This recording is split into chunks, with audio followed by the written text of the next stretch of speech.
અત્યાર સુધીમાં કુલ 135 મૃતકોના ડીએનએ સેમ્પલ મેચ થયા છે, જેમાંથી 101 મૃતદેહ પરિવારજનોને પરત સોંપાયા છે। 12 પરિવારોના નજીકના સમયમાં સ્વજનોને પાર્થિવ દેહ સ્વીકારવામાં આવશે।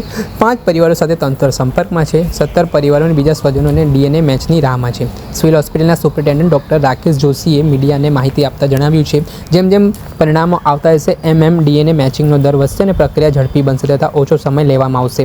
અમદાવાદ વિમાન દુર્ઘટનામાં 135 જેટલા લોકોએ જીવ ગુમાવ્યા હતા। ત્યારબાદ સિવિલ હોસ્પિટલમાં ચારે બાજુ મૃતદેહોના ઢગલા જોવા મળ્યા હતા, ત્યારે આ મૃતદેહ લેવા માટે સ્વજનોની લાંબી લાઈન ડીએનએ ટેસ્ટ માટે લાગી હતી। અત્યારે ડીએનએ મેચ થયા બાદ એક છે તે મૃતકોના પાર્થિવ દેહને તેમના નિવાસસ્થાને પહોંચાડવાની તજવીજ ચાલી રહી છે। ત્યારે લેટેસ્ટ આંકડા પ્રમાણે શું કહી રહ્યા છે ડૉક્ટર રાકેશ जोशी, તે સાંભળી लो। 135 लोगों का डीएनए मैच हो गया है, जिसमें से 101 परिवार को उनके स्वजन का पार्थिव देह दिया गया है। उस 101 में 5 लोग हैं जो पैसेंजर नहीं थे, इसका मतलब कि आसपास के लोग होंगे। बाकी जो बचे 34, उसमें से 12 फैमिलीज कुछ ही घंटों में अपने स्वजन का पार्थिव देह ले जाएंगे। 5 लोग अभी फिलहाल प्रोसेस में है और बाकी के 17 ऐसे लोग हैं जिनका कोई ना कोई और मेंबर, फैमिली का मेंबर का डीएनए मैचिंग होना बाकी है। तो इस हिसाब से ये 34 होते हैं।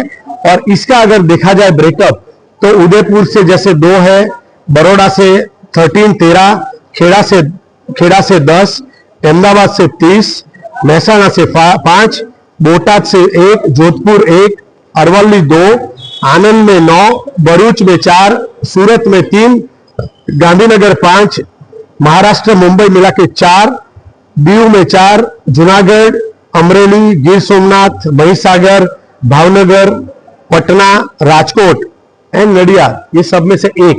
इस हिसाब से अभी की परिस्थिति है और जैसे जैसे अपडेट आएगा हम आपसे बात करेंगे। विश्वास का क्या अपडेट है, कब तक छुट्टी मिल पाएगी?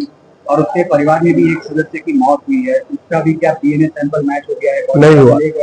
विश्वास फिलहाल दाखिल है हमारे पास और स्टेबल है और उसकी परिस्थिति कंट्रोल में है और दिन ब दिन वो इम्प्रूव हो रहा है। उसके डॉक्टर्स डिसाइड करेंगे कि कब उसको छुट्टी देना है। फिलहाल कहूंगा तो वो स्टेबल है और उसको और कोई समस्या नहीं है। तो आपने जैसे बताया उसके भाई, उसके साथ के जिसकी मौत हुई है, अभी तक मेरे पास उसकी इंफॉर्मेशन नहीं है कि उसका फैमिली का वो मैचिंग हुआ है कि नहीं। जैसे ही मैच होगा हम बताएंगे।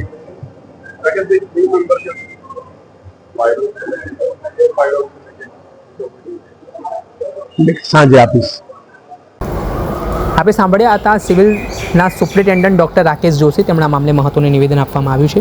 તેઓ દ્વારા કહેવામાં આવી રહ્યું છે કે જિલ્લા દીઠ જે પ્રાતિદેવો સોંપવામાં આવ્યા છે તેમાં વડોદરામાં 13, અમદાવાદના 30, આણંદના 9, ભરૂચના 4, ગાંધીનગરના 5, મહેસાણાના 5, ખેડાના 10, સુરતના 3, અરવલ્લીના 2, દીવના 4 તથા બોટાદ, જૂનાગઢ, અમરેલી, મહીસાગર, ભાવનગર, ગીર સોમનાથ, નડિયાદ અને રાજકોટના 1 તેમજ અન્ય રાજ્યોના ઉદયપુરના 2, જોધપુરના 1, પટનાના 1, મહારાષ્ટ્રના 4 મૃતકોના પાર્થિવ દેહને સ્વજનોને સોંપવામાં આવ્યા છે। દર્શક મિત્રો, પડે અપડેટો આપના સુધી પહોંચાડતા રહીશ, એટલે એન કવરેજ ન્યૂઝને આપ લાઇક કરી લો, સબસ્ક્રાઇબ કરી લો અને શેર કરવાનું ભૂલતા નહીં।